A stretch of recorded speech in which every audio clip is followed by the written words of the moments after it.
Okay, so Be'ezras Hashem, we are continuing with our shirim in the Ramchal's Adir BaMarom, and we are beginning with Parak Zayin, which is going to be the world of rectification.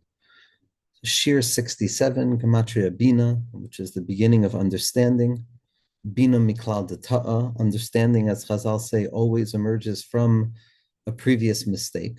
And so the previous sugya that we're coming from, the first 66 shirim, are rooted in the development that has led us to the shattering of the vessels, the pre-original cataclysm that broke to create the possibility of creation.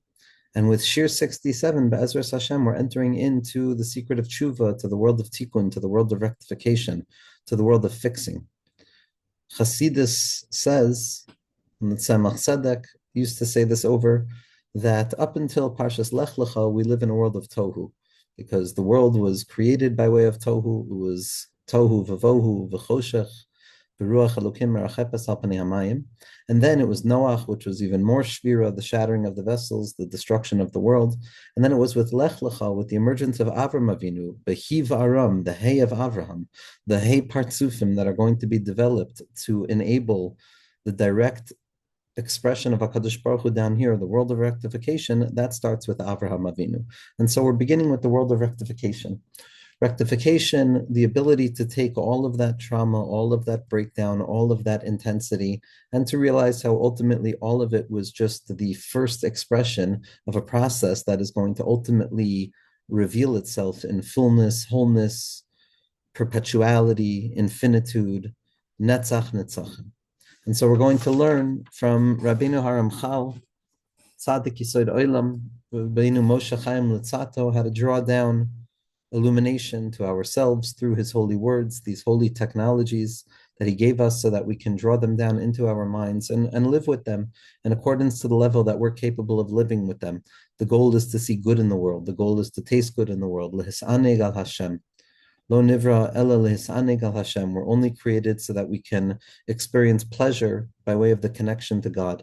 And connection to God enables us to open ourselves up to finding pleasure in every element of existence. So Be'ezras Hashem, the neshama of the Mechaber, who we're trying to attach ourselves to, all of the people who are learning these shirim, even if we have 5 people who are learning these shirim, the 5 people who are learning Adir BaMarom at this point in history, to be learning the Ramchal's holy, holy, holy, deep, deep, deep, persistent words, precise words. So it should be a Me'elas Yosher for Klal Yisrael, and Rabbeinu Haramchal, who had his eyes on the prize at all times and understood the necessity of going down into the territories that were constricted and concealed and difficult, because he understood that it would all be very soon seen through a perspective of unity. So we should be able to be patient and wait and see the good in every moment and uncover the light of the end that's embedded within the middle, even though the middle seems to be a departure away from the beginning. Because when we can uncover the light of the end that's in the middle, so then we draw together the beginning, the middle, and the end, which is ultimately the revelation of HaKadosh Baruch Hu's name. And so the Zohar HaKadosh is now going to begin to describe to us what happens after the Shvira and the beginning of the Tikkun, the beginning of the rectification. So the Zohar HaKadosh that we're going to be focusing on today, the Ramchal quotes as follows: Ulabasar zimna have mistakel bahuhu parsa v'itatken b'tikunai. And after that time, HaKadosh Baruch Hu looked at the parsa. The Inayim of Adam Kadmon Kavyachol looked at the parsa, looked at the partition, looked at that blockage that separated the lights of above and below, which was ultimately what caused the breakdown of the Shvira. V'tatken b'tikunai. And the rectifications began to be rectified. And as we're going to see, we know what rectifications are already. Rectifications are concealing devices, constriction, vessels that enable the light to be contained and revealed in a measurable way. One reason of the Shvira was that the lights were unmanageable and the vessels were incapable of holding that light. The rectification is going to be a balance, a unicity, a connectivity between the light and the vessel, so that the light is not the inside and the vessel is not the outside, but rather the vessel becomes one part and parcel with the light of the inside, so that there's a balancing act. That's the secret of Tikkun. And what the Ramchal is going to be focusing on most here is, why is it that when we begin the conversation about Tikkun, it starts with Ulabasar Zimna. afterwards. It was after a certain amount of time. We see this by the Akedah as well, Mirz Hashem. We're going to see Vayhi acharei hadavarim ha'ela, and it was after those things. V'haaretz haita tohu v'vo, and the world was chaotic. This past tense of something happening afterwards, of something taking place in the process and the durational process of time. So this afterwardness, this unidentified afterwardness, is something that finds expression in many, many, many places in the Torah, especially very important places. And so the Ramchal wants to understand, what is it about tikkun and rectification that is always after something else has previously happened? It's after that moment. It's an awareness of time. And the Ramchal wants to try and show us that really the consciousness of time, time consciousness, time awareness, the stuckness in time, the emergence of time, the heaviness and the burden of time are ultimately byproducts of the Shvira. And until the full rectification, we're going to be functioning in a framework of time. But that this framework of time, which is splintered and differentiated, is ultimately revelatory of a singular path of netzach netzachim, of eternity, of things not going away and things not falling apart and things not passing away, and not feeling that we're in a rush against the clock and not feeling that this moment is going to end, but rather to be able to live and abide smoothly and fully present in each and every moment with the confidence that this moment is true and the next moment is true, and this next moment doesn't take away any of the validity of the previous moment, because time is no longer dying like it dies in the Shira, but time is alive in Netzach Netzachim, where each and every moment is working in unison with all of the new moments to create a sense of unity in a person's life, rather than the splintered nature of time, which is, I'm late over here, I'm late over there, I'm too early here, I'm too early over there. And it creates this notion of each moment is battling with another moment, and the next moment comes to swallow up the previous moment, which is a splintered nature of kind of anxiously induced running and trying and chasing, but that's because we're so afraid things are going to fall away. And so the Ramchal is going to give us a clear picture of these two modalities of time. The time of the Shvira is a moment by moment fragmentation where each moment is under threat by the next moment or the previous moment, versus the Tikkun, which is the ability of all moments to work together in unison to create this secret of Netzach Netzachim, of Tikkun. And so the Shvira and all of the work that comes about after the Shvira is all still rooted in time. It's still rooted in that fragmented sense that this and the next thing are two separate things, and therefore they're at battle with one another, as opposed to the true vision of La'asid Lava, which is that in spite of the differences, all things are ultimately revealing a singular unity. And it's important to note that the tikkun doesn't happen in one fell swoop, right? If the shvira took place, and the shvira is still always taking place, but the tikkun is the historical process in which each and every one of us on individual levels, and Klal Yisrael on a collective level, and the world at large on the grand collective level, are all engaged in the process of rectification and fixing the broken vessels and the sparks of spirituality that are trapped in this world. And every time we engage in a mindful way of trying to cultivate and elevate this worldliness for goodness, for pleasure, for the alleviation of struggle, for the emergence of redemption, we are engaged in the work of the tikkunim. And all of the sparks have been rectified, and all of the broken things have been rectified, except for those last sparks that are wedged at the very, very bottom of this world, in the asiya, the yud nitzotzos that are found, the akvayim da'ak, that are found in the lowest place imaginable. That's the neshamos of Sheirus Yisrael. It's a generation that doesn't know its way about. It's a generation that doesn't know where it stands. It's a generation that doesn't know how it's going to fix itself or how it's going to be the face that greets Mashiach. But nevertheless, it's those last clarifications, those last birurim, which are the most difficult birurim, which is the clarifications that we're engaged in. This is ultimately going to be the culmination of the Shvira process, the fixing of the tikkun, and the emergence of Mashiach Tzidkenu. So Zak the Zohar Lebasar Zimna have mistakel bahahu parsa ve'itat ken tikunai. Zak the Heilige Ramchal, we're on Daf Kuf Samech Zayin. Kuf Samech Zayin. V'hinei afarish l'cha ata b'chinas hatikun kira'ui v'huma shakasu v'lebasar zimna have mistakel bahahu parsa. And so in order to explain to you the aspect of rectification in the right way, we have to understand why the beginning of the rectification in the Zohar is referred to as ulabasar zimna. And it was after that time, meaning to say that the Shvira can be referred to as time itself. It was after the emergence of time, which was the Shvira, where the Tikkun begins. Mahu ha'inyan ulabasar zimna. Says the Ramchal, I want to explain to you why we're describing the Shvira as something that happened then, and the Tikkun as something that happens after that time. V'hu be'emes soid gadol lahavin inyan hazman. And if we could understand this sugya properly, we're going to understand the deep secret with regards to time. And time is very practical. We live as time-bound creatures. And so if we attune our ears properly to the words of the Ramchal, this is not some cosmic drama or transcendental ideal that's taking place, but rather this is the tools and the weapons needed to confront day-to-day experience and the fragmentation of time. Ki be'emes lemala ein zman ela hakol orot. Above, there's no time, there's no changing, there's no differentiation. Everything is lights. It's all just lights and they're all operating in unison. But in order so that there can be a relationship in which our work down here below can influence above, because that's where HaKadosh Baruch Hu is going to draw pleasure, so Hashem had to create this element of time. He had to allow time to emerge into existence, which was the Shvira itself. But in truth, the nature of time, as we know from Chazal, can already be split into two modalities. There's the Chaye Olam, which is eternal life, which is a sense of everything present and nothing falling away, versus Chaye Sha'ah, which is temporary life, which is something that's present for one moment, but it will dissipate afterwards. So there are two frames of time. Above, there's no time, right? HaKadosh Baruch Hu is l'malam and azman legamri. But as human beings, in order for us to enter into a relationship of a narrative structure where we can relate to HaKadosh Baruch Hu by way of haya hoy v'yiyah, that which was, that which is, and that which is, will be, so we have to fall into time. HaKadosh Baruch Hu has to allow time to emerge. But there's rectified time and there's broken time. The broken time is the time of Chaye Sha'ah, where everything feels momentary and everything feels transient.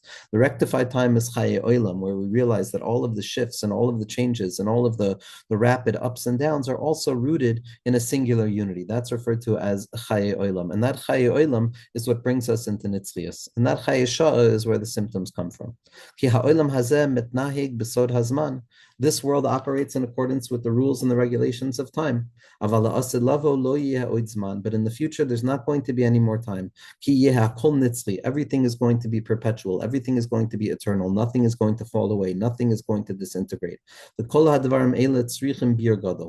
again, we have to understand many, many things in order to understand this idea. So Zakta Ramchal, Pasuk says, L'chol zman ve'es l'chol chayfetz tachas hashemayim. For every time, for every moment, of all of that which is taking place underneath the Shamayim, meaning to say that history and existence itself is underneath the cover of time. That time is what reigns supreme in this world. V'ha'inyan ki kol hayamim sheha'adam chai al ha'adama hem kulam madregos nitaknot achat achat. Every moment that a person lives in their lives, every day that a person's lifespan will be, and we should all live long, long, healthy, healthy lives where Mashiach is already here. But each and every day, each and every moment that a person is allotted in this world are all different levels, different worlds that need to be rectified, one after the other. Each moment is another opportunity to fix something. And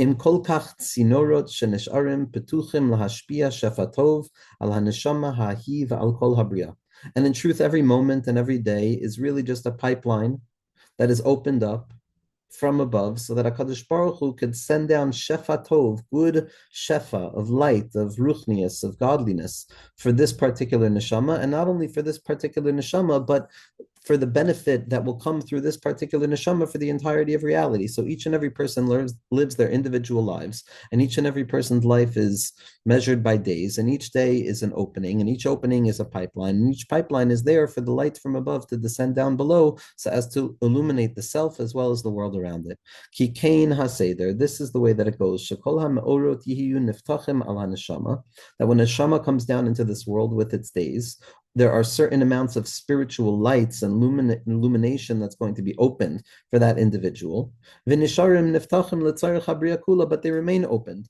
Once one neshama comes into the world, those gates remain open, and the world will never be the same. When a yid enters into this world, No matter how long their avodah is, no matter what their avodah is, the world will never be the same because the gates that were opened up for the sake of this particular neshama are never going to be closed. והנה הימים הנגזרים על אדם להחיות הם המדרגות שהוא צריך לתקן. And the days that are decreed upon a person that they're going to be in this world are in accordance with the levels that they need to rectify. Each moment is a new rectification. Liftoyach kal kach tsinoros, that each and every person has to open up this and this many pipelines of spirituality into the worlds. Sha'akasher pasach kulam hishlim tikuno. And when a person has opened up all of the pipelines and gotten rid of all of the blockage and enabled all of their cylinders to be open so that the light of God can be revealed through them, that's going to be the shlemus of a person's tikkun, the fullness of their own individual rectification. And then all of the levels that a person is meant to open up for themselves in this world are going to be opened and they're going to be revealed in a person's mind. Shakulam tihiyena mashpios b'chol rega katun alav lenetzach nitzachim. When a person is truly awoken, when a person's mind is truly revelatory of that light of HaKadosh Baruch Hu and that rectification, so each and every moment now becomes a moment of nitzlias. Time is no longer a fight where I have to rush to accomplish something. There's nothing left to be accomplished other than living in the moment and allowing all of the vitality, all of the spiritual awareness, all of my five senses to be fully on, for all cylinders to be burning, and for me to recognize that HaKadosh Baruch Hu, I am with you in this moment, and this moment lasts forever. It doesn't go away. That's again the language of the Ramchal. Then all of the levels will be opened for that person. That all of those levels should be revealed within each and every tiny moment, forever and ever. Nitzchias is when all of the levels are there and they are not dissipating. So the next level that comes along is now just going to be scaffolded on top of the previous level, and it's going to add to that level. As opposed to nowadays where I have one level, then another level is incoming, so I have to get rid of that level, and the new level has to come in, because in our time constraints of this or that, so each moment has to give way to the next moment.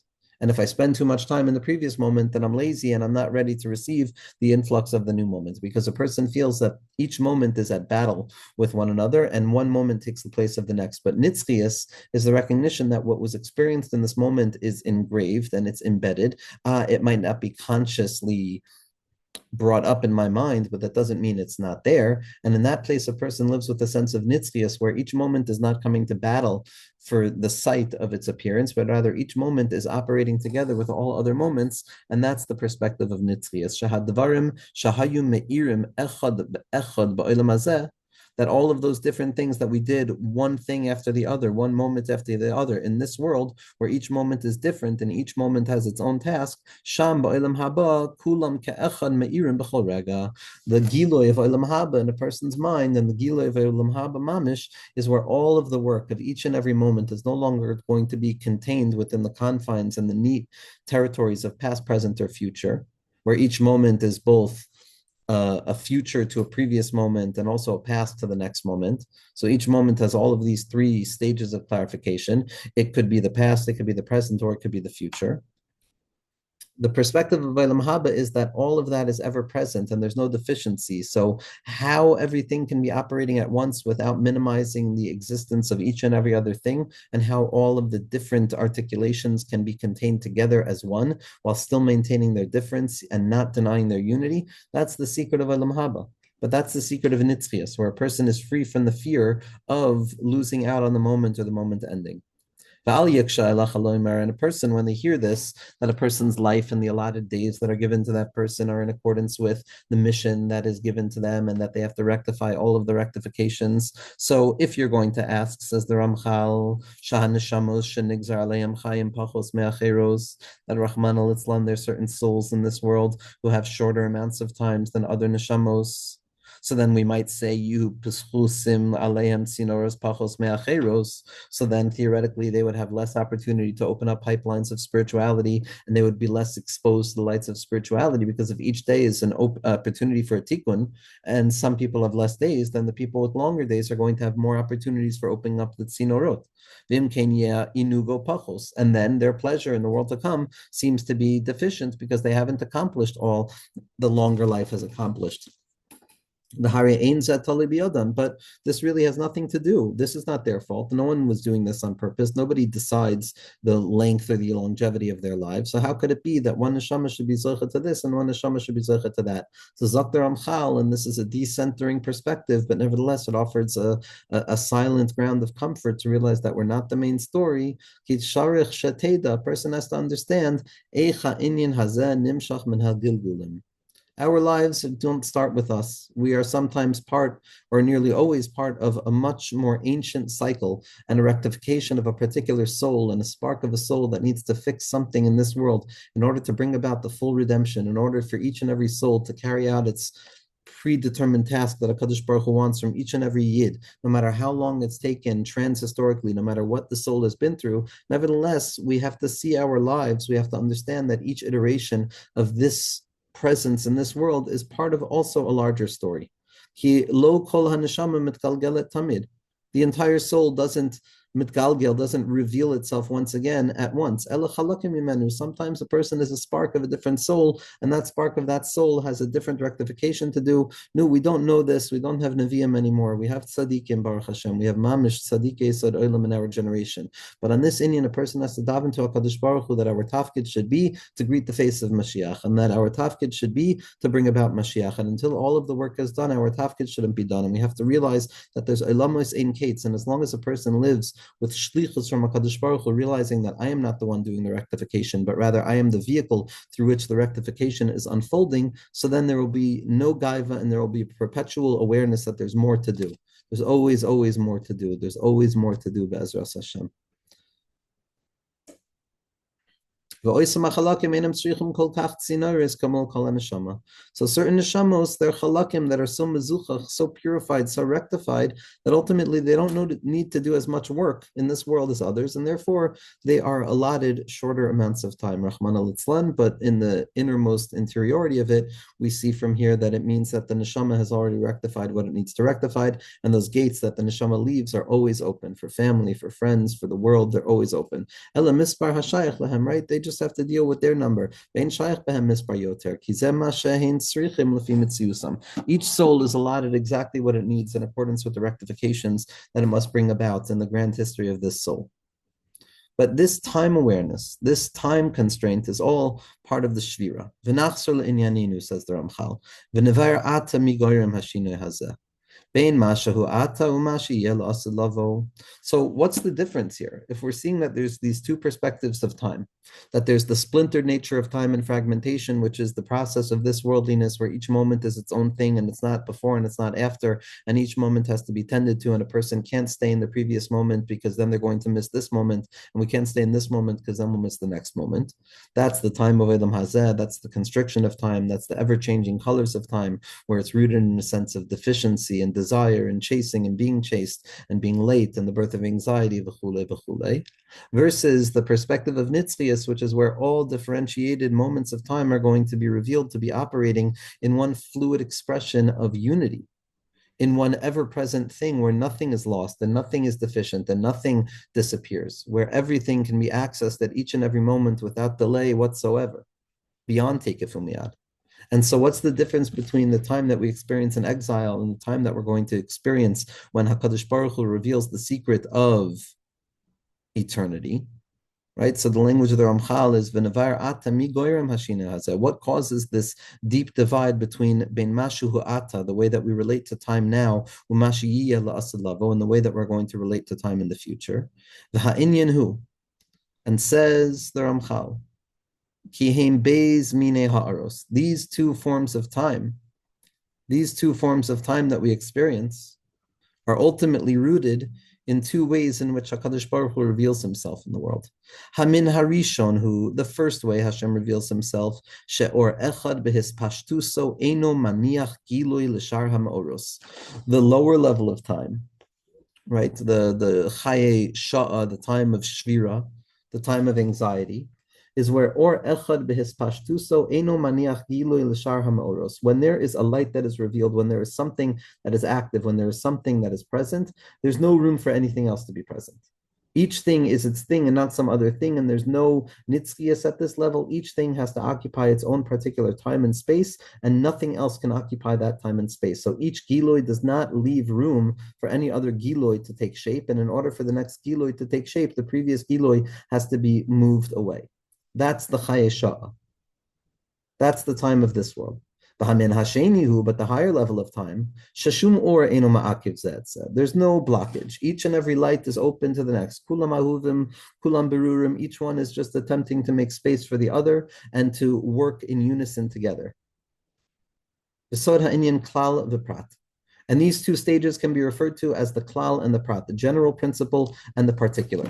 So we have the time of shvira, where each and everything is antagonistic to every other thing because it's blocking the expression of another thing, which is what creates the chaos to begin with. That's referred to as chaye sha'ah, momentary time of chasing or being chased and anxious or being made to feel anxious, etc., etc. In that time, that's Rishus Harabim, that's a place of disunity where each and everything is at war with the other thing, and it creates claustrophobia and anxiety and pressure, and that's referred to as the prat, the particular, where each and every particular begins to take shape in its own particularity. And the nature of the particular is that the moment that I'm focusing on a particular aspect of something, my mind is no longer attached to the klal, my mind is no longer attached to the unifying principle. And even though we know that the klal and the prat are mechuber together, nevertheless, from the perspective of the prat itself, of differentiation, of just being a spark in the bonfire, so then a person begins to think that it's a place of dispersion and disunity and particularization, versus the other form of time where no or blocks the other or, but rather it's the whole and the collective all together. Now, a collective is not a singularity or a uniformity, but it's rather differentiation that exists together in the secret of the klal.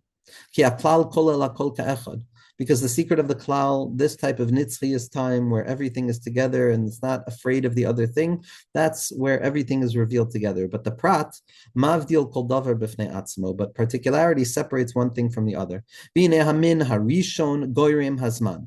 Now, this first perspective of the or blocking all other or from coming out because it's a particularized expression of light and it doesn't allow for the other emergence of light to be there. This is in fact what creates time. The reaction to the fact that there is difference and separate revelations means that there's one revelation, another revelation, another revelation. And when there's more than one thing that's disconnected from the previous thing, that's when we enter into the space of time where there's past, present, and future, and there's a need to build a narrative structure of its unfolding. Ki hare or echad ma'akev al chavero. One light is blocking the other. There's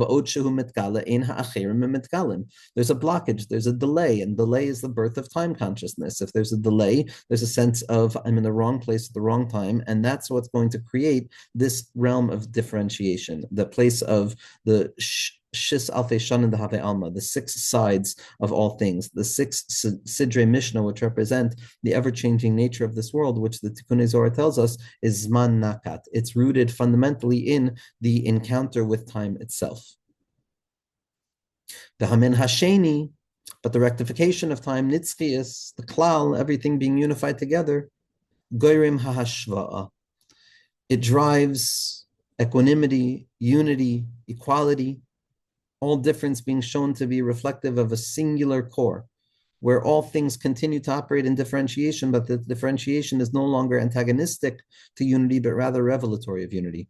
Sharikol ha'oros me'irim b'vasachas. All of the lights are revealed in one moment. As we're going to see, this is the experience of Reshad Loas Yada, the Sveikos of Reshad Loas Yada, that quantum uncertainty. I'm going to explain to you where these two modalities of time come from. Hine kvar shamata, you already heard. When Zer Anpin emerged first and foremost, it emerged by way of differentiation. It had not yet received that light of unity, which was the moichin of Bina, but rather it emerged in the world of Tohu, which is referred to as Rishus Harabim, the domain of dispersion, where there's separation, where each thing is battling for itself, and therefore it has to be against the other thing. Ki kol or hu kamoi chelek b'fnei atzmo. In that place, each and every spark of light was its own thing in and of itself. It had no connectivity, there was no unicity, there was no unity, there was no yichud. And that's what causes the anxiety of time and the chaos of time and the shvira of time and the prat. But we know that then Bina comes down and it begins to rectify and it begins to build moichin, and a person works through all of the stuckness and the blockages, and they elevate it back up all the way into Bina, and then in the womb of Bina we ascend back up to Chachma, then back into the interiority of Chachma to awaken the Pnimius HaMoichin, which brings about that full unity of the Yichud of Absag, the Ak, in the innermost chambers of Adam Kadmon, which ascends upwards back to that place of Or Ein Sof Mamish, to draw down the Re'us, the Liba, the new Or, Havaya Samanukados, Shem Havaya with the Nukudos, which is the Bittel Ba'etzem, which draws down new vitality to illuminate the broken field that a person has found themselves in. That's the purpose of the Shvira and the Tikkun. That ultimately the fragmentation of time is going to be unified with the Moichin of Bina that come down. Besod haneshama hamechaberes kol chelkei haguf. That's the secret of the neshama that's going to unify and join together all of the variated parts of the body, which is then going to become the secret of Rishus HaYochid, the secret of the domain of unity. We've already heard that these two stages of Rishus HaRabim, of dispersion, of pratiyut, of splintered, fragmented time, and Rishus HaYochid, which is the unicity of time, which is the love of time, the ahava shebiyamim. We also heard that before the full rectification can take shape and the brokenness of time can fix itself, that before Zer Anpin receives its shlemus, before Zer Anpin, which broke, can receive its unified mindset, Na'asta Hashvira, the Shvira took place. This domain of duplicitousness causes a breakdown, causes a cataclysm, and everything shatters.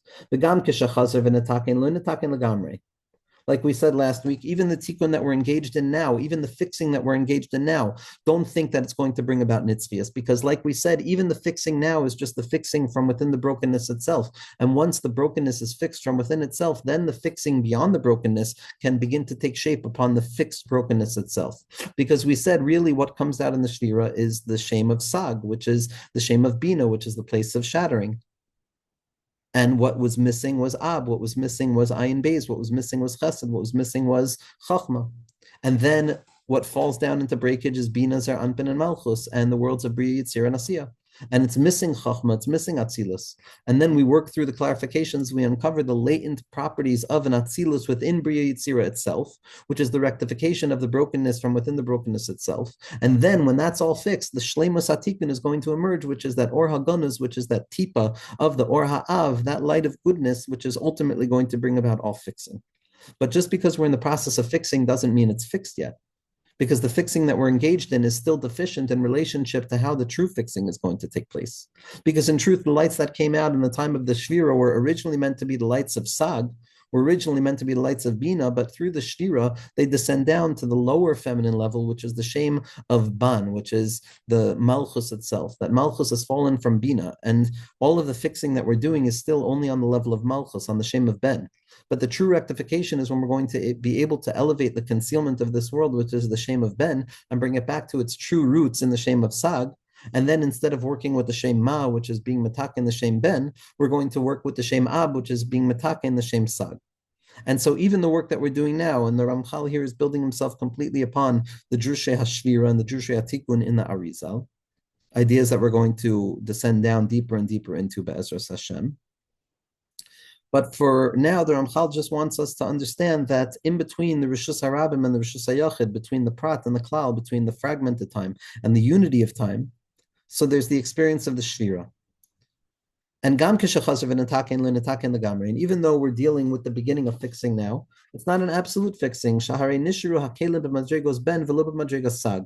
That femininity, din, gvura, malchus, still operates as if it's something different than bina. It operates as if it's something that's lower and debased and not valuable. And as long as we're operating with the wrong conception of ban, of malchus, of shechina, of what it means to be a human being in this world, we haven't elevated it back up to its level of sag, then the tikkun has not yet taken place fully. That's what we need to get to back to in order for the shvira to be complete. But in the future, when nitzchias is niskala, tikkun shalim, the tikkun is going to be rectified. Sha'az yachzru zahaben b'madrigas sag. The first instantiation of brokenness, which is the descent of Malchus from Bina, is going to be rectified, and Malchus and the concealment of this world is going to be revealed to have always been rooted in the shame of Sag, which is the realm of Bina, which is Gvura b'taharasa, and all of the concealment is going to be shown to be just a tool of Hashem's revelation.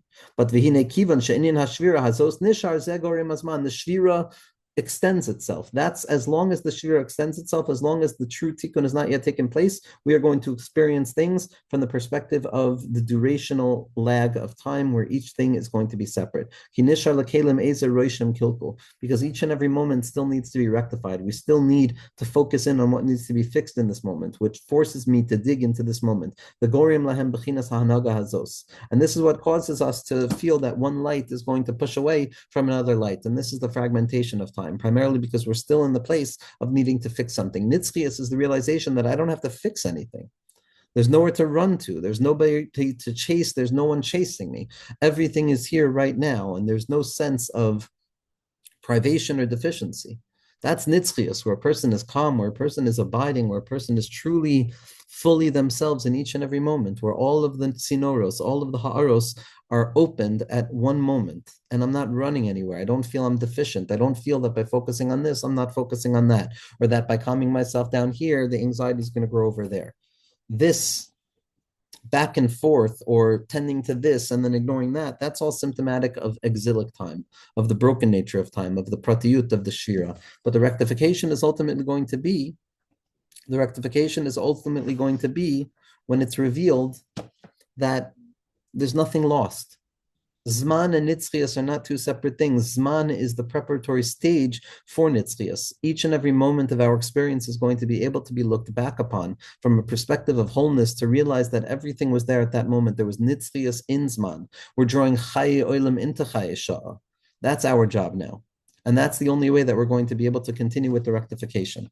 And the Ramchal is going to continue Be'ezras Hashem with such remarkable foundational teachings about what it means to function as a human being in this world. The Ramchal is giving us, in my humble opinion, one of the clearest descriptions of the human condition, of the anxiety of time and the time of anxiety.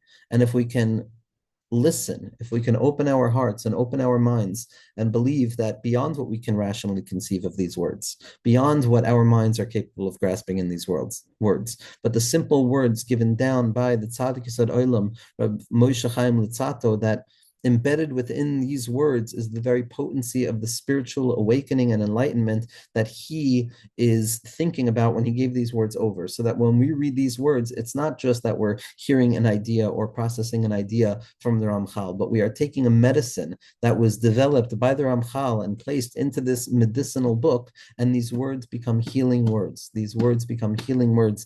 Be'ezras Hashem, we should all engage and enter into the path of the tikkun with calmness and confidence and begin the work of Avram Avinu, of Lech Lecha, of building the world again and bringing Mashiach Be'ezras Hashem.